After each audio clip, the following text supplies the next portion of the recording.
Hey guys, it's Doodly Squatch, back with part 2 of talking about my Stephen King collection, but also got a fun drawing, so here we go. Today's doodle I did during New Year's Eve, and it's one of my my pale-faced demons. I enjoyed doing these for a brief period. The idea is it's kind of like No Face from the Miyazaki films, but just a simple body with a cool face, variation on horns, and gloves like an old Mickey character. Yeah, but I've always enjoyed drawing these. If you can't tell from the thumbnail, apparently, the last video was not very successful. Not a lot of people watched it.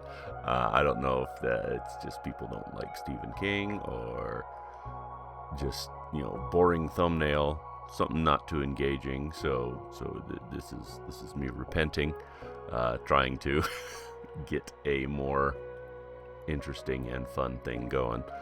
But yeah, so let's see. Where'd we leave off? Let's see. Okay. So next on my shelf is the dual release of Desperation and the Regulators. I remember specifically this one coming out.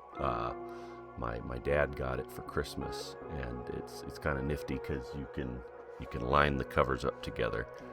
And it makes one big picture. The books are okay. It's an interesting concept where it's the same character names are used in each book, but they're different people, and the stories are kind of juxtaposed and flipped around. But I don't know. It doesn't stand out to me a ton. After that is The Green Mile, which I think most, even like non-Stephen King readers, really enjoy. There was a pretty decent movie made from it, but the story itself is great, and it's interesting because when it was originally released, it was released in just like these little slim, almost look like Goosebumps books, like just these little couple chapters at a time. It was released in like 8 parts or something like that.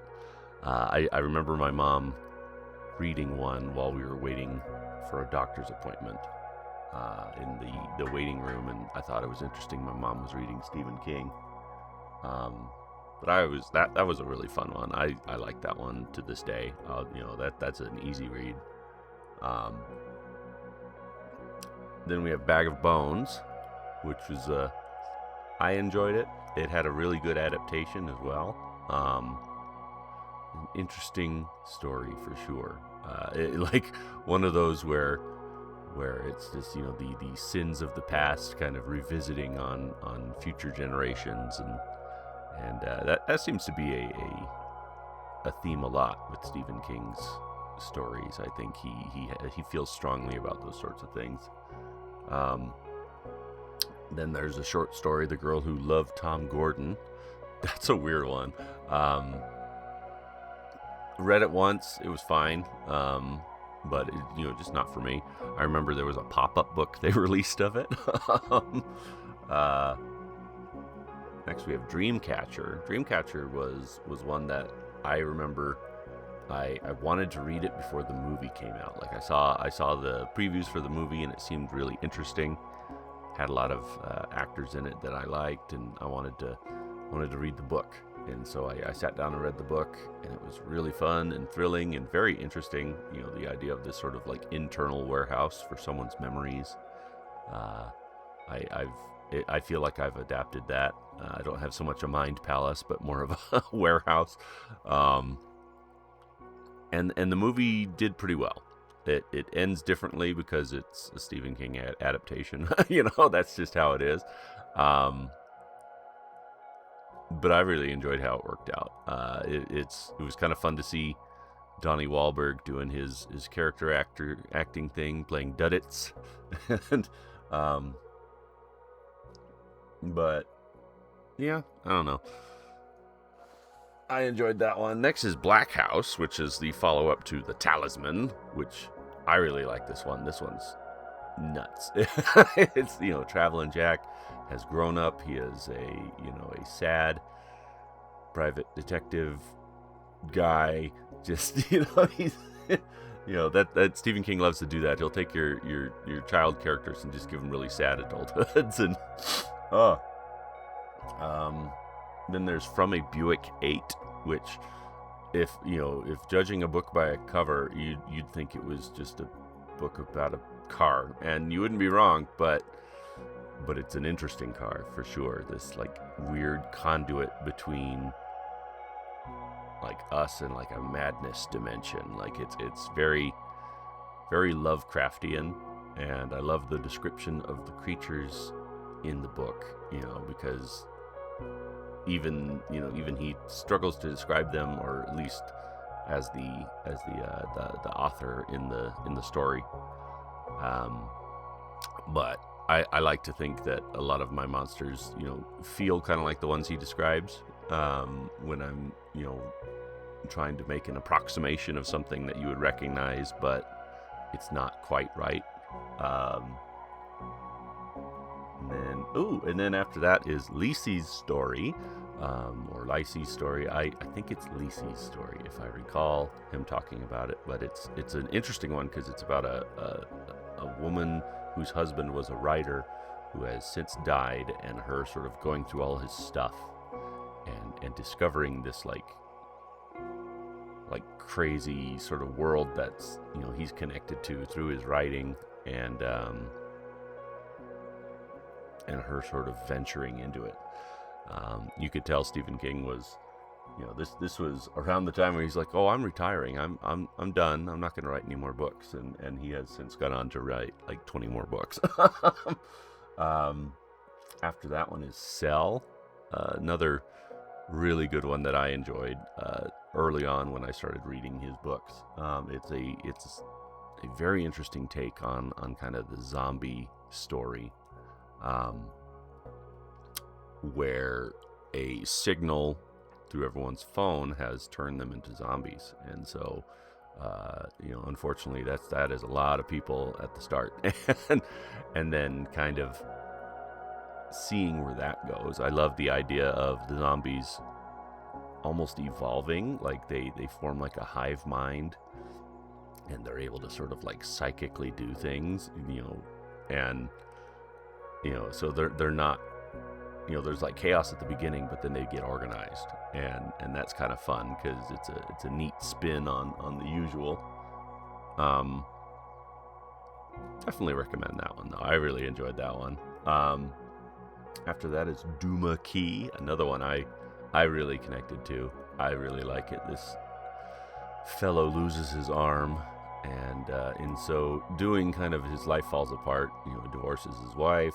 Doesn't know what to do with himself, and buys this little house on the Keys. And he takes up painting and sort of stumbles into becoming, a good painter and well known.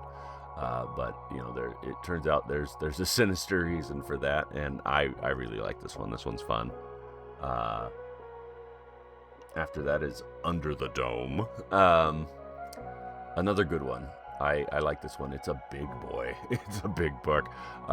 They made a TV series from it. I watched like a few episodes, but I just couldn't get into it. But the kind of the idea of a town devolving after being stuck under a dome, and literally not being, people on the outside not being able to affect it or influence it. It's like, no, we're here and things are going crazy.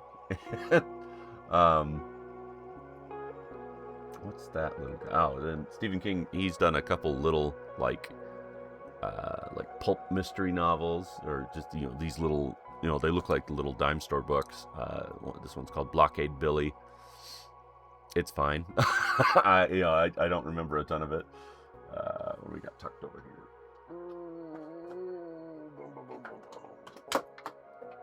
Knocking over Okay, and then after that is I never like trying to say this name. It's like 11 something. It's the it's the JFK one. It's the time traveling JFK one, and it's also great. I never watched the TV adaptation, but I really enjoyed this story. Kind of a fun take on the time travel thing, where it's like if you want to try again, you have to start back at the thing where it's like there's a fixed point where you end up starting, so it's not like you can just skip to where you want to fix things. So that's kind of fun. Then we got Dr. Sleep. That's a great one. I like Dr. Sleep a lot. The movie was okay. It certainly did a good job. The Rose the Hat is nice and scary. The psychic vampires are all good and creepy, but I don't the things they changed kind of bug me. But otherwise, I liked it. But the book is far superior. Really good. I'll do a quick run through of the. They had the Mr. Mercedes books. They ended up having several of them in a row. Mr. Mercedes and Finders Keepers, and then End of Watch. Those are all good too.